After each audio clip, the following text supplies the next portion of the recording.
ಎಲ್ಲರಿಗೂ ನಮಸ್ಕಾರ. ಪೂಜ್ಯ ಕಾವಂದರಿಗೆ ಪಾದಸ್ಪರ್ಶ ನಮನಗಳನ್ನು ಸಲ್ಲಿಸುತ್ತಾ ಇಂದು ನಾವು ಪದ್ಮವಿಭೂಷಣ ಡಾಕ್ಟರ್ ಡಿ ವೀರೇಂದ್ರ ಹೆಗ್ಗಡೇಜಿಯವರ ವಿಶೇಷ ಸಂದರ್ಶನಕ್ಕಾಗಿ ಇಲ್ಲಿ ಸೇರಿದ್ದೇವೆ. ನಾನು ಡಾಕ್ಟರ್ ಪೂಜಾ, ವೈದ್ಯಾಧಿಕಾರಿ SDM ಪ್ರಕೃತಿ ಚಿಕಿತ್ಸಾ ಆಸ್ಪತ್ರೆ ಪರೀಕ. ಈ ಪ್ರಕೃತಿ ಚಿಕಿತ್ಸೆ ಎಂಬ ವೈದ್ಯಕೀಯ ಪದ್ಧತಿಯನ್ನು ಒಂದು ಮೆಡಿಸಿನಲ್ ಸಿಸ್ಟಮ್ ಆಗಿ, ಒಂದು ಶೈಕ್ಷಣಿಕ ಪದವಿಯಾಗಿ ರಾಷ್ಟ್ರಕ್ಕೆ ಹಾಗೂ ವಿಶ್ವಕ್ಕೆ ಇದನ್ನು ನೀಡಿದ್ದು ನಮ್ಮ ಹೆಗ್ಗಡೇಜಿಯವರ ಹೆಗ್ಗಳಿಕೆ. ಸೊ ಈ ಬಾರಿಯ ಪ್ರಕೃತಿ ಚಿಕಿತ್ಸಾ ದಿನಾಚರಣೆಯ ಅಂಗದಲ್ಲಿ ನೇರವಾಗಿ ಪೂಜ್ಯ ಕಾವಂದರ ಸಂದರ್ಶನದ ಭಾಗ್ಯ ದೊರೆತದ್ದು ನಮ್ಮೆಲ್ಲರ ಭಾಗ್ಯ. ಸರ್, ನಾನು ಕೆಲವು ಕ್ವಶನ್ಸ್ ಕೇಳಲಿಕ್ಕೆ ಇಷ್ಟಪಡ್ತೀನಿ. ಸರ್, ನಿಮ್ಮ ಎಲ್ಲ ವಿಚಾರಧಾರಣೆಗಳನ್ನು ಹೇಳಬೇಕು ಅಂತ. ಸರ್, ಮೊದಲನೇದಾಗಿ ಈ ಯೋಗ ಮತ್ತು ಪ್ರಕೃತಿ ಚಿಕಿತ್ಸೆ ಫಾರಿನ್ ಕಂಟ್ರೀಸಲ್ಲಿತ್ತು, ಬಟ್ ಇಂಡಿಯಾದಲ್ಲಿ ಅದೊಂದು ಶೈಕ್ಷಣಿಕ ಪದವಿ ಆಗಿರಲಿಲ್ಲ, ಅದೊಂದು ಮೆಡಿಸಿನಲ್ ಸಿಸ್ಟಮ್ ಆಗಿರಲಿಲ್ಲ ಸರ್. ಸೊ 30 ವರ್ಷಗಳ ಹಿಂದೆ ಇದನ್ನೊಂದು ಶೈಕ್ಷಣಿಕ ಪದವಿಯಾಗಿ ಶುರು ಮಾಡಲಿಕ್ಕೆ ತಮ್ಮ ಪ್ರೇರಣೆ ಏನು ಸರ್? ಒಂದು ಬಾರಿ ನಾನು ಪ್ರಕೃತಿ ಚಿಕಿತ್ಸಾ ಜಿಂದಾಲ್ ಅವರ ಸಂಸ್ಥೆಗೆ ಹೋಗಿದ್ದೆ. ಅಲ್ಲಿ ಹೋಗಿ ನೋಡಿದಾಗ ನನಗೆ ತುಂಬ ಅದು ಮನಸ್ಸಿಗೆ ಸಂತೋಷ ಆಗಿತ್ತು. ಮತ್ತು ಇದೊಂದು ಚಿಕಿತ್ಸಾ ಪದ್ಧತಿಯಿಂದ ನನಗಾಗಿತ್ತು. ಅದರ ಮೇಲೆ ಈ ಚಿಕಿತ್ಸಾ ಪದ್ಧತಿ ನಮ್ಮ ಭಾರತ ದೇಶದ ಮೂಲದಲ್ಲಿ ಹೊರಟದು ಅನ್ನೋದು ಕೂಡ ನಮಗೆ ಗೊತ್ತಾಗಿತ್ತು. ಇಷ್ಟು ಇದ್ರೂ ಕೂಡ ನಮ್ಮ ದೇಶದಲ್ಲಿ ಯಾಕೆ ಬೆಳೆಯಲಿಲ್ಲ ಅನ್ನೋದು ನನಗೆ ದೊಡ್ಡ ಪ್ರಶ್ನೆ ಆಗಿತ್ತು. ಯಾಕೆ ಇದು ನಮ್ಮ ದೇಶದಲ್ಲಿ ಮುಂದುವರಲಿಲ್ಲ ಅಂತೇಳಿ. ಮತ್ತು ಕೊನೆಗೆ ನನಗೆ ಅನಿಸಿದ್ದು, ಇದು ನಮ್ಮ ದೇಶದಲ್ಲಿ ಬೆಳೆದಂಥ ಒಂದು ಪದ್ಧತಿ. ಇದು ಔಷಧ ರಹಿತವಾಗಿ ಮಾಡೋದರಿಂದ ಭಾಳ ಜನಕ್ಕೆ ಇಷ್ಟ ಆಗುತ್ತೆ. ಔಷಧಿ ಯುಕ್ತವಾಗಿ ಎಲ್ಲರೂ ಮಾಡ್ತಾರೆ. ಅಲೋಪತಿ, ಆಮೇಲೆ ಹೋಮಿಯೋಪತಿ ಎಲ್ಲರೂ ಮಾಡ್ತಾರೆ. ಔಷಧಿ ರಹಿತವಾಗಿ ಮಾಡಲಿಕ್ಕೆ ಸಾಧ್ಯ ಇದ್ದರೆ ಇದು ವೈದ್ಯಕೀಯ ಪದ್ಧತಿಯಾಗಿ ಯಾಕೆ ಬೆಳೆಸಬಾರದು ಅಂತೇಳಿ ನಾನು ಪ್ರಥಮವಾಗಿ ಯೋಚಿಸಿ ನಮ್ಮ ಉಜಿರೆಯಲ್ಲಿ ಶೈಕ್ಷಣಿಕ ಪದವಿಯನ್ನು ಪ್ರಾರಂಭಿಸಲು ಯೋಚನೆ ಮಾಡಿ. ಮೊಟ್ಟ ಮೊದಲನೇದಾಗಿ 1989ರಲ್ಲಿ ಉಜಿರೆಯಲ್ಲಿ ದೇಶದ ಪ್ರಪ್ರಥಮ ಪ್ರಕೃತಿ ಚಿಕಿತ್ಸಾ ಕಾಲೇಜು ಓಪನ್ ಆಯಿತು ಸರ್. ಆ ಟೈಮಲ್ಲಿ ಇದೊಂದು ಶೈಕ್ಷಣಿಕ ಪದವಿ ಇಲ್ಲದಿರುವಾಗ ಇದನ್ನೊಂದು ಶೈಕ್ಷಣಿಕ ಪದವಿಯಾಗಿ ಮಾರ್ಪಡಿಸಲು ತಮ್ಮ ಸವಾಲುಗಳು ಏನಿತ್ತು ಸರ್? ಆಗ ನಿಮ್ಮ ದೃಷ್ಟಿಕೋನ ಹೇಗಿತ್ತು? ಹಾಗೂ ಇವತ್ತು 30 ವರ್ಷಗಳಲ್ಲಿ ಇದರ ಜರ್ನಿಯನ್ನು ಗಮನಿಸಿದರೆ ನಿಮ್ಮ ಆಶಯ ಎಷ್ಟರ ಮಟ್ಟಿಗೆ ಯಶಸ್ಸು ಕಂಡಿದೆ ಅಂತ ಹೇಳ್ತೀರಾ ಸರ್? ಮುಖ್ಯವಾಗಿ ನಮಗೆ ಆಗ ಎದುರಿಸಿದ್ದು ಇದೊಂದು ಪದ್ಧತಿ ಅಂತೇಳಿ ಯಾರೂ ಅದನ್ನು ಒಪ್ಪದೇ ಇರಲಿಲ್ಲ. ಎಲ್ಲರಿಗೂ ಸಂಶಯ ಇತ್ತು ಇದರ ಮೇಲೆ. ನಮ್ಮ ಇಲ್ಲಿ ಧರ್ಮಸ್ಥಳದ ಹಳೆಯ ಹೈಸ್ಕೂಲ್ ಇತ್ತು. ಆ ಹೈಸ್ಕೂಲ್ ಪ್ರಾಥಮಿಕ ಶಾಲೆ ಅದನ್ನೇ ಬದಲಾಯಿಸಿ ನಾವು ಆಸ್ಪತ್ರೆಯನ್ನು ಮಾಡಿದೆವು. ಅಲ್ಲಿ ಹೋದವರು ಭಾಳ ಉಪವಾಸದ ಸಮಸ್ಯೆ ಭಾಳ ಜಾಸ್ತಿ ಆಗಿ ಭಾಳ ಕಟ್ಟುನಿಟ್ಟಾಗಿ ಉಪವಾಸ ಹಾಕ್ತಿದ್ರು ವೈದ್ಯರು. ಅದರಿಂದ ಇವರು ಕೆಲವರು ನನಗೆ ತಲೆದಿಂಬನೆ ತಿನ್ನಬೇಕು ಅಂತ ಅನಿಸ್ತೈತೆ, ಅಷ್ಟು ಹಸಿವಾಗ್ತಿದೆ. ಹಾಗೆ ಇದು ಪದ್ಧತಿ ಸರಿ ಇಲ್ಲ ಅನ್ನುವಂಥ ರೀತಿಯಲ್ಲಿ ಎಲ್ರಿಗೂ ಒಂದು ಮನಸ್ಸಿಗೆ ಅಪರಾಧ. ಇದನ್ನು ನಾನು ಒಪ್ಪಿಸಬೇಕಾದ್ರೆ ಭಾಳ ಕಷ್ಟ ಆಯಿತು. ಒಪ್ಪಿಸಬೇಕಾಗಿದ್ದರೆ ವೈದ್ಯರು ಕೆಲಸ ಮಾಡಬೇಕಿತ್ತು. ಆಸ್ಪತ್ರೆ ಒಳಗೂ ಕೂಡ ಅದಕ್ಕೆ ಸಂಬಂಧಪಟ್ಟ ಎಲ್ಲ ಚಿಕಿತ್ಸೆಗಳು, ಉದಾಹರಣೆಗೆ ಮಡ್ ಪ್ಯಾಕಿಂಗ್, ಮಣ್ಣಿನ ಚಿಕಿತ್ಸೆ ಮತ್ತು ಉಪವಾಸ ಇದ್ದಾಗ ಅವರಿಗೆ ಬೇಕಾದಂಥ ಮಾನಸಿಕ ತಯಾರಿ, ಇದನ್ನೆಲ್ಲ ಮಾಡ್ಕೊಳ್ಬೇಕಾದ್ರೆ ಭಾಳ ನಾವು ತಯಾರಿ ಮಾಡಬೇಕಿದೆ. ಇದನ್ನು ತಯಾರಿ ಮಾಡಿಕೊಂಡು ಮಾಡಿದೆ. ಡಾಕ್ಟರ್ ರುದ್ರಪ್ಪ ಅಂತ ಮೊದಲನೇ ವೈದ್ಯರಿದ್ದರು. ಅವರು ಭಾಳ ಅವರಿಗೂ ಕೂಡ ಡಿಗ್ರಿ ಇರಲಿಲ್ಲ, ಅವರು ಕೂಡ ಡಿಪ್ಲೊಮಾ ಹೋಲ್ಡರ್. ಹೈದರಾಬಾದ್ನಲ್ಲಿ ಆಗ ಡಿಪ್ಲೊಮಾ ಇತ್ತು, ಡಿಪ್ಲೊಮಾ ಹೋಲ್ಡರ್ ಅವರು. ಹಾಗಾಗಿ ಅವರು ಭಾಳ ಕಷ್ಟಪಟ್ಟು ಯಶಸ್ವಿ ಹಾದಿಗೆ ತಂದರು. ಮತ್ತು ಆ ಕಾಲದಲ್ಲಿ ಈಗ ನಾವು ಎದುರಿಸಿದ ಸಮಸ್ಯೆಗಳನ್ನು ನೆನೆಸಿದರೆ ಇವತ್ತು ಇಷ್ಟು ಹಂತಕ್ಕೆ ಬಂತಲ್ಲ ಅಂತ ಸಂತೋಷ ಆಗುತ್ತೆ. ಆದರೆ ಆ ಕಾಲದಲ್ಲಿ ನಿಜವಾಗಿ ನಾವು ಬಹಳ ಕಷ್ಟಪಡಬೇಕಿತ್ತು ಮತ್ತು ಪ್ರಯತ್ನ ಪಡಬೇಕಿತ್ತು. ಚಿಕಿತ್ಸಾ ಪದ್ಧತಿಯ ಬಗ್ಗೆ ಜನರಿಗೆ ವಿಶ್ವಾಸ ಮೂಡಿಸುವಲ್ಲಿ ತುಂಬ ಸಾಧನೆ ಮಾಡಬೇಕಿತ್ತು. ಅದೆಲ್ಲ ಸಾಧನೆ ಮಾಡಿದ್ದೆ. ಇವತ್ತು ಇಷ್ಟು ಯಶಸ್ವಿಯಾಗಿದೆಲ್ಲ. ಬೇರೆ ಬೇರೆ ರಾಜ್ಯಗಳಿಂದ ಕೂಡ ವಿದ್ಯಾರ್ಥಿಗಳು ಬರ್ತಾ ಇದ್ದಾರೆ ಅಂದರೆ ನನಗೆ ತುಂಬ ಸಂತೋಷದ. ಸೊ 30 ವರ್ಷದ ಹಿಂದೆ ಸರ್, ಜನಸಾಮಾನ್ಯರಲ್ಲಿ ಈ ಪ್ರಕೃತಿ ಚಿಕಿತ್ಸೆ ಬಗ್ಗೆ ಅರಿವು ಮೂಡಿಸಲಿಕ್ಕೆ ನೀವೇನೆಲ್ಲ ಕಾರ್ಯಕ್ರಮಗಳನ್ನು ಹಮ್ಮಿಕೊಂಡಿದ್ರಿ, ಹೇಗೆ ಇಂಪ್ಲಿಮೆಂಟ್ ಮಾಡ್ತಾ ಇದ್ರಿ ಸರ್? ಮೊದಲನೇದಾಗಿ ನಾವು ನಮ್ಮ ಇಲ್ಲಿ ಆಸ್ಪತ್ರೆಯಲ್ಲಿ ಚಿಕಿತ್ಸೆ ಪದ್ಧತಿ ಮಾಡಿದೆವು ಮತ್ತು ಅದಕ್ಕೆ ಬೇಕಾದ ಪೂರ್ವಭಾವಿ ತಯಾರಿ ಅಂತಂದರೆ, ಈಗ ಆಸ್ಪತ್ರೆ ಬರಬೇಕಾದ್ರೆ ಪೂರ್ವಭಾವಿಯಾಗಿ ಅದು ಗೊತ್ತಿರಬೇಕು. ಅವರ ಸಹಕಾರ ಇಲ್ಲದೆ ನಾವು ಬಲಾತ್ಕಾರವಾಗಿ ಮಾಡಲಿಕ್ಕೆ ಆಗೋದಿಲ್ಲ. ಉದಾಹರಣೆಗೆ ಈಗ ಉಪವಾಸದ ಕ್ರಮ, ಉಪವಾಸ ಅಂತಂದರೆ ಪೂರ್ತಿ ಉಪವಾಸ ಇರಬೇಕಾಗಿಲ್ಲ. ಅದರ ಕೆಲವು ಕಟ್ಟುನಿಟ್ಟಿನ ಆಚರಣೆಗಳನ್ನು ಮಾಡಬೇಕಿತ್ತು. ಅದನ್ನು ಮಾಡುವಾಗ ಅವರು ಕೆಲವು ಬಾರಿ ಅವರಿಗೆ ಮೊದಲೇ ಹೇಳಿ ಇಂಥ ರೀತಿ ಪದ್ಧತಿ ಇದು, ಚಿಕಿತ್ಸೆ ಇಲ್ಲದೆ ಔಷಧಿ ಇಲ್ಲದೆ ಚಿಕಿತ್ಸೆ ಮಾಡೋ ಪದ್ಧತಿ ಇದು, ಇದನ್ನು ನೀವು ಫಾಲೋ ಮಾಡಬೇಕು, ಅದು ನೀವು ಇಂಥ ಪ್ರಯೋಜನ ಆಗುತ್ತೆ ಅಂತ ಹೇಳಿ ಅದು ಅದ್ಭುತವಾದ ಪ್ರಗತಿಯನ್ನು ನೋಡಿ ಅವರೆಲ್ಲ ಸಂತೋಷಪಟ್ಟರು ಮತ್ತು ಒಬ್ಬೊಬ್ಬರೇ ಬಂದು ಇದಕ್ಕೆ ಸೇರಲಿಕ್ಕೆ ಪ್ರಾರಂಭಿಸಿದರು. ಹಾಗಾಗಿ ಆ ಅರಿವು ಮೂಡಿಸುವಲ್ಲಿ ನಾವು ಹೆಚ್ಚು ಪ್ರಚಾರ ಕೊಟ್ಟಿರಲಿಲ್ಲ. ಆದರೆ ಬಂದ ರೋಗಿಗಳೇ ಬೇರೆಯವರಿಗೆ ಹೋಗಿ ಹೇಳಿ, ಅವರನ್ನ ರೋಗಿಯಿಂದ ಕೂಡ ಕರೀಲಿಲ್ಲ, ಅವ್ರನ್ನ ಚಿಕಿತ್ಸಕರು ಕರೆಸಿದ್ದು. ಹಾಗಾಗಿ ಅವರು ಹೋಗಿ ಹೇಳಿ, ಇಲ್ಲ ಇದು ಮಾಡಬಹುದು, ಇದು ಒಳ್ಳೆಯ ಪದ್ಧತಿ ಇದೆ ಅಂತ ಹೇಳಿ ಬಾಯಿ ಪ್ರಚಾರ ಆಗಿ ಜನ ಬರಲಿಕ್ಕೆ ಶುರು ಮಾಡಿ. ಈಗಲೂ ನಮ್ಮ ಆಸ್ಪತ್ರೆಗಳಲ್ಲಿ ನಾವು ಪೇಷಂಟ್ಸ್ ಅನ್ನ ರೋಗಿಗಳಂತ ಕರೆಯಲ್ಲ, ಸಾಧಕರು ಅಂತ ಕರೀತೇವೆ. ಇದೊಂದು ಒಳ್ಳೆ ಬೆಳವಣಿಗೆ. ಹೇಗೆ? ಸೊ ಇಂದು ಕರ್ನಾಟಕದಾದ್ಯಂತ SDMನ 3 ಪ್ರತಿಷ್ಠಿತ ಸಂಸ್ಥೆಗಳು ಕಾರ್ಯನಿರ್ವಹಿಸ್ತಾ ಇದೆ. ಪರಿಕದಲ್ಲಿ ಸೌಖ್ಯವನ ಇದೆ, ಉಜಿರೆಯಲ್ಲಿ ಶಾಂತಿವನ ಇದೆ, ಹಾಗೂ ಬೆಂಗಳೂರಿನಲ್ಲಿ ಕ್ಷೇಮವನ ಇದೆ. ಅದರ ಜೊತೆಗೆ ಹಲವಾರು OPDಗಳು ಕೂಡ ರೂರಲ್ ಏರಿಯಾದಲ್ಲಿ ಕಾರ್ಯನಿರ್ವಹಿಸ್ತಾ ಇದೆ.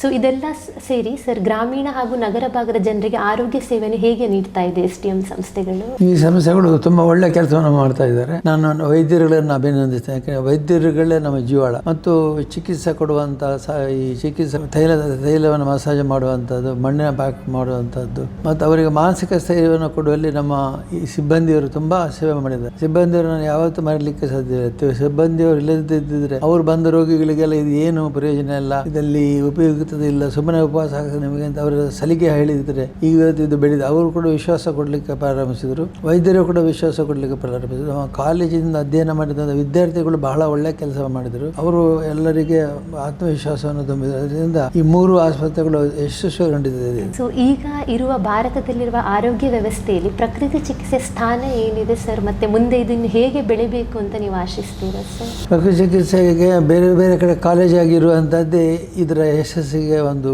ಒಳ್ಳೆಯ ನಮಗೆ ದೃಷ್ಟಿ ಕೊಟ್ಟವರು ಈ ನಮ್ಮ ಆಸ್ಪತ್ರೆ ಸಿಬ್ಬಂದಿ ಮಾತಾಡಿ ಇಲ್ಲಿಂದ ಹೋಗಿ ನೋಡಿ ಇದು ಒಳ್ಳೆಯ ರೀತಿಯ ಪದ್ಧತಿ ಇದು ಅಂತೇಳಿ ಕೆಲವರು ಪದ್ಧತಿಯನ್ನು ಬೆಳೆಸಿದರು. ಅವರೆಲ್ಲ ಹೆಚ್ಚಾಗಿ ಹೆಚ್ಚಿನವರು ಇದನ್ನು ಕಮರ್ಷಿಯಲ್ ಆಗಿ ಅಂದರೆ ಲಾಭದಾಯಕವಾದಂಥ ನೋಡಿ ಪ್ರಾರಂಭಿಸಿ ಅದು ಸ್ವಲ್ಪ ತಪ್ಪಾಗಿದೆ. ಇದು ಲಾಭಕ್ಕಾಗಿ ಮಾಡುವಂಥ ವ್ಯವಹಾರ ಅಲ್ಲ, ಇದು ಚಿಕಿತ್ಸೆಗಾಗಿ ಮಾಡುವಂಥ ನಮ್ಮ ಧೋರಣೆ ಅನ್ನುವಂಥದ್ದನ್ನು ಮನದಟ್ಟು ಮಾಡುವಲ್ಲಿ ನಮ್ಮ ಎಲ್ಲ ಆಸ್ಪತ್ರೆ ಯಶಸ್ವಿ ಆದರೆ ನಿನ್ನೆ ಯಶಸ್ವಿ ಆಗುತ್ತೆ. ಆದರೆ ಹೆಚ್ಚಿನ ಇದನ್ನು ಬಿಟ್ಟು ಇದು ಲಾಭದಾಯಕ ಅಂತ ಅನ್ನುವಂಥ ಇಲ್ಲಿ ಹೋದ್ರಿಂದ ಕೆಲವು ಸಮಸ್ಯೆಗಳು ಉಂಟಾಗಿದೆ. ಮತ್ತು ಕೆಲವರು ಅದನ್ನು ಒಳ್ಳೆ ರೀತಿಯಲ್ಲಿ ಚಿಕಿತ್ಸೆ ಕೊಡುವ ಜೊತೆಗೆ ವ್ಯವಸ್ಥೆಗಳನ್ನು ಸುಧಾರಿಸಿಕೊಂಡು ಅನುಕೂಲವನ್ನು ಮಾಡಿಕೊಡ್ಲಿಕ್ಕೆ ಪ್ರಾರಂಭಿಸಿದೆ. ಅಂದರೆ ಒಳ್ಳೆಯ ವಾತಾವರಣ ಮತ್ತು ಒಳ್ಳೆಯ ಆಹಾರ, ಒಳ್ಳೆಯ ವ್ಯವಸ್ಥೆ ಎಲ್ಲ ಮಾಡಿ ಉತ್ತಮಪಡಿಸಲಿಕ್ಕೆ ನೋಡಿದರು. ಇದರಿಂದಾಗಿ ಸ್ವಲ್ಪ ನಮಗೆ ಹಿನ್ನಡೆ ಆಗಿದೆ. ಆದರೆ ಮುಖ್ಯವಾಗಿ ಯಾರು ಇದನ್ನು ಈ ಪದ್ಧತಿ ಮೇಲೆ ವಿಶ್ವಾಸ ಇಟ್ಟು ಪ್ರಾರಂಭಿಸಿದ ಅಲ್ಲೆಲ್ಲ ಯಶಸ್ವಿ. ಈಗ ಭಾರತದಾದ್ಯಂತ 60ಕ್ಕೂ ಹೆಚ್ಚು ಕಾಲೇಜ್ಗಳು ನ್ಯಾಚುರೋಪತಿ ಕೋರ್ಸ್ ಆಫರ್ ಮಾಡ್ತಾ ಇದೆ ಸರ್. ಸೊ ಪ್ರತಿ ವರ್ಷ ಈಗ ನಮ್ಮ SDMನಲ್ಲಿ 100ಕ್ಕೂ ಹೆಚ್ಚು ಅಂಡರ್ ಗ್ರ್ಯಾಜುಯೇಟ್ಸ್ ಹಾಗೂ 30ಕ್ಕೂ ಹೆಚ್ಚು ಪೋಸ್ಟ್ ಗ್ರ್ಯಾಜುಯೇಟ್ ಸ್ಟೂಡೆಂಟ್ಸ್ ಹೊರ ಬರ್ತಾ ಇದ್ದಾರೆ. ಸೊ ಈ ಎಲ್ಲ ಯುವ ವೈದ್ಯರಿಗೆ ತಮ್ಮ ಸಂದೇಶ ಇದೆ? ಮೊದಲನೇದಾಗಿ ನನ್ನ ಸಂದೇಶವೇ ಈ ವಿಶ್ವಾಸ ಇರಿದ್ರ ಮೇಲೆ ಅಂತ, ಪದ್ಧತಿಯ ಬಗ್ಗೆ ವಿಶ್ವಾಸ, ಪದ್ಧತಿಯ ಬಗ್ಗೆ ಅಖಂಡವಾದಂಥ ನಿಮಗೆ ಆ ವಿಶ್ವಾಸ ಇರಬೇಕು. ವಿಶ್ವಾಸ ಇಲ್ಲದಿದ್ದರೆ ಯಾವ ಪದ್ಧತಿ ಬೆಳೆಯೋದಿಲ್ಲ. ಮತ್ತು ನೀವು ಅಧ್ಯಯನ ಮಾಡುವಾಗ ನೀವೇ ಸ್ವತಃ ಸಾಧಕರಾಗಬೇಕು, ನೀವೇ ಅನುಭವಿಸಬೇಕು, ನೀವೇ ಅದನ್ನು ಅಭ್ಯಾಸ ಮಾಡಬೇಕು. ಮತ್ತು ಇದರಿಂದ ಬೊಜ್ಜು ಬೆಳೆಯುವುದಿಲ್ಲ ಮತ್ತು ಎಲ್ಲ ರೀತಿಯಲ್ಲೂ ಕೂಡ ಆರೋಗ್ಯಕರವಾದಂಥ ಜೀವನ ಶೈಲಿಯನ್ನು ನೀವು ಅಳವಡಿಸಿಕೊಂಡಾಗದೆ. ಅಳವಡಿಸಿಕೊಂಡು ಹೋದಾಗ ನೀವು ಒಳ್ಳೆ ರೀತಿಯಲ್ಲಿ ಇದನ್ನು ಮಾಡಿದರೆ ಆಗ ಬೇರೆಯವರಿಗೆ ವಿಶ್ವಾಸ. ಈಗ ನಮ್ಮ ಅಂತ ಅನೇಕ ಆಸ್ಪತ್ರೆಗಳು ನೀವು ಹೇಳಿದಾಗ 60 ಕಾಲೇಜ್ ಆಗಿದೆ, ಸಾಮಾನ್ಯ ವಿಷಯ ಅಲ್ಲ. 60 ಕಾಲೇಜು ಆಗಬೇಕಾಗಿದೆ, ಬಹಳ ದೊಡ್ಡ ಯಶಸ್ಸು ನಮ್ಮದು. ಅದ್ರ ಜೊತೆಗೆ ವಿಶ್ವಾಸ ಅವರಿಗೂ ಇರಬೇಕು, ಚಿಕಿತ್ಸೆ ಕೊಡೋರಿಗೂ ವಿಶ್ವಾಸ ಇರಬೇಕು, ಕೊಡುವವರು ಕೂಡ ಸಾಧನೆ ಮಾಡಬೇಕು. ಇದು ಬಹಳ ಒಳ್ಳೆಯದಾಗುತ್ತೆ. ಸರ್ನ ಜೀವನವೇ ನಮಗೆ ಒಂದು ಸಂದೇಶ. ಸರ್ನ ದೈಹಿಕ ದೃಢತೆ, ಮಾನಸಿಕ ಸ್ಥೈರ್ಯ ಇದೆಲ್ಲ ನಮಗೆ ಮಾದರಿ ಸರ್. ಸೊ ಈ ನಿಟ್ಟಿನಲ್ಲಿ ಪ್ರಕೃತಿ ಚಿಕಿತ್ಸೆ ನಮ್ಮ ಆಧ್ಯಾತ್ಮಿಕ, ದೈಹಿಕ, ಮಾನಸಿಕ, ಸಾಮಾಜಿಕ ದೃಢತೆಗೆ ಹೇಗೆ ಸಹಾಯ ಮಾಡುತ್ತೆ? ಖಂಡಿತವಾಗಿ ನೀವು ಹೇಳಿದ್ರೆ ಎಲ್ಲ ರೀತಿಯಲ್ಲಿ ಸಹಾಯ ಮಾಡ್ತದೆ. ಆಧ್ಯಾತ್ಮಿಕ ಅಂತಂದರೆ ಆಧ್ಯಾತ್ಮಿಕವಾಗಿ ಎಲ್ಲರೂ ಕೂಡ ಇದನ್ನು ಪಾಲಿಸಬೇಕು. ಆಧ್ಯಾತ್ಮಿಕ ಅಂತಂದರೆ ಕೇವಲ ಕಣ್ಣು ಮುಚ್ಚಿ ಜಪ ಮಾಡೋದಷ್ಟೇ ಅಲ್ಲ, ಜೀವನದಲ್ಲಿ ಆಧ್ಯಾತ್ಮಿಕತೆಯನ್ನು ಅಳವಡಿಸಿಕೊಳ್ಬೇಕು. ಹಾಗೆ ಅದನ್ನು ಅಳವಡಿಸಿಕೊಂಡ್ರೆ ಅದು ಆಧ್ಯಾತ್ಮಿಕ ಜೀವನ ಆಗುತ್ತೆ, ಒಳ್ಳೆ ರೀತಿಯಲ್ಲಿ ಇದನ್ನ ಪರಿಣಾಮ ಆಗುತ್ತೆ ಅನ್ನೋದು. ಸಾಮಾಜಿಕವಾಗಿ ಎಲ್ಲರೂ ಇದನ್ನು ಒಪ್ಪಿಕೊಳ್ಳಬೇಕು. ಮನೆಯಲ್ಲಿ ಒಪ್ಪಿಕೊಳ್ಳದಿದ್ದರೆ ಹೆಂಡತಿ ಅಥವಾ ತಾಯಿ, ತಂಗಿ ಅಂದರೆ ಇವರು ಒಪ್ಪಿದ್ದರೆ ಇದು ಸಾಧ್ಯವಿಲ್ಲ. ಹೆಣ್ಣುಮಕ್ಕಳು ಕೂಡ ಮನೆಯಲ್ಲಿ ಸಹಕಾರ ಕೊಡಬೇಕು, ಅವರು ಕೂಡ ಇದಕ್ಕೆ ಉತ್ತೇಜನ ಕೊಡಬೇಕು, ಅವಾಗ ಇದು ಯಶಸ್ವಿ ಆಗುತ್ತೆ. ಅಂತೂ ಇದರಲ್ಲಿ ಬಹಳ ಒಳ್ಳೆಯ ಪರಿಣಾಮ ಇದೆ ಅನ್ನೋದು ಎಲ್ಲರಿಗೂ ಗೊತ್ತಾದರೆ ಆಗ ಹೆಚ್ಚಿನ ಪರಿಣಾಮ, ಇದರಿಂದ ಒಳ್ಳೆ ಪರಿಣಾಮಗಳಾಗುತ್ತೆ. ಈಗ ಮಾಡರ್ನ್ ಮೆಡಿಸಿನ್, ಅಲೋಪತಿ ಚಿಕಿತ್ಸೆ ಇರ್ಬೋದು, ಆಯುರ್ವೇದ, ನ್ಯಾಚುರೋಪತಿ, ಇದರದ್ದೆಲ್ಲ ಇಂಟಿಗ್ರೇಟಿವ್ ಮೆಡಿಸಿನ್ ಕಾನ್ಸೆಪ್ಟ್ಸ್ ಬರ್ತಾ ಇದೆ ಸರ್. ಸೊ ಅಲೋಪತಿ ಮತ್ತು ಪ್ರಕೃತಿ ಚಿಕಿತ್ಸೆಯನ್ನು ಸಂಯೋಜಿಸುವ ಕುರಿತು ತಮ್ಮ ಅಭಿಪ್ರಾಯ ಹೇಗೆ ಸರ್? ಇದನ್ನು ಧಾರವಾಡ ಕಾಲೇಜಿನಲ್ಲಿ ನಾವು ಪ್ರಯೋಗ ಮಾಡಿದ್ದೇವೆ. ಪ್ರಯೋಗ ಮಾಡುವಾಗ ಅದರಲ್ಲಿ ಅಪಾರವಾದ ಯಶಸ್ಸು ಕೂಡ ನಾವು ಕಂಡಿದ್ದೇವೆ. ಅಂದರೆ ಎಲ್ಲರೂ ಕೂಡ ಇದನ್ನು ಯಾರು ಅಲೋಪತಿ ಜೊತೆಗೆ, ಅಂದರೆ ಈಗ ನಮಗೆ ಎಮರ್ಜೆನ್ಸಿ ಟ್ರೀಟ್ಮೆಂಟ್ಸ್ ಎಲ್ಲ ಅಲೋಪತಿ ಆಗಬೇಕು, ಇದು ಆಗೋದಿಲ್ಲ. ಈಗ ನಾವು ಅದನ್ನು ಚರ್ಚೆ ಮಾಡೋದಿಲ್ಲ. ಎಲ್ಲ ಈಗ ಹಾರ್ಟ್ ಅಟ್ಯಾಕ್ ಆದರೆ ನೀವು ತಕ್ಷಣ ಏನು ಮಾಡ್ತೀವಿ ಅಂತ ಕೇಳಿದ್ರೆ ನಾವು ಉತ್ತರ ಕೊಡೋದು, ಅದಕ್ಕೆ ನೀವು ಅಲೋಪತಿಗೆ ಹೋಗಿ ಅಂತ ಹೇಳಬೇಕಾಗುತ್ತೆ. ಆದರೆ ಆ ರೋಗವನ್ನು ಬೆಳೆಯದಂತೆ, ರೋಗವನ್ನು ನಿಯಂತ್ರಿಸಿ ರೋಗಿಗಳಾಗದೆ ಸಾಧಕರಾಗಬೇಕು ಅನ್ನೋ ಬಗ್ಗೆ ನಾವು ಮಾಹಿತಿ ಕೊಡಬಹುದು. ಈ ಮಾಹಿತಿ ಕೊಡಲು ಯಶಸ್ಸಾದರೆ ಎಲ್ಲವೂ ಸರಿಯಾಗುತ್ತೆ ಅನ್ನೋದು ನನ್ನ ಅಭಿಪ್ರಾಯ. ಒಳ್ಳೆಯ ನುಡಿಗಳು ಸರ್. ಈಗ ಯೋಗ ಅಂದರೆ ವಿಶ್ವ ಪ್ರಚಲಿತ ಆಗಿದೆ. ಯೋಗಕ್ಕೆ ಏನು ಇಂಟ್ರೊಡಕ್ಷನ್ ಬೇಕಾಗಿಲ್ಲ. ನಮ್ಮ ಪರಿಕದಲ್ಲೂ ವಿಶ್ವದಾದ್ಯಂತದಿಂದ ಸಾಧಕರು ಬರ್ತಾ ಇದೆ. ಪ್ರೆಸೆಂಟ್ ಈಗ 15 ಜನ ರಷ್ಯನ್ ಸಾಧಕರು ಕೂಡ ನಮ್ಮಲ್ಲಿದ್ದಾರೆ ಸರ್. ಬಟ್ ಪ್ರಕೃತಿ ಚಿಕಿತ್ಸೆ ಚಿಕಿತ್ಸೆ ಇನ್ನೂ ವಿಶ್ವವ್ಯಾಪಿ ಅಷ್ಟು ಯೋಗದಷ್ಟು ಮಟ್ಟಿಗೆ ಆಗಿಲ್ಲ ಅಂತ ಅಂದ್ಕೊಳ್ತೀನಿ ಸರ್.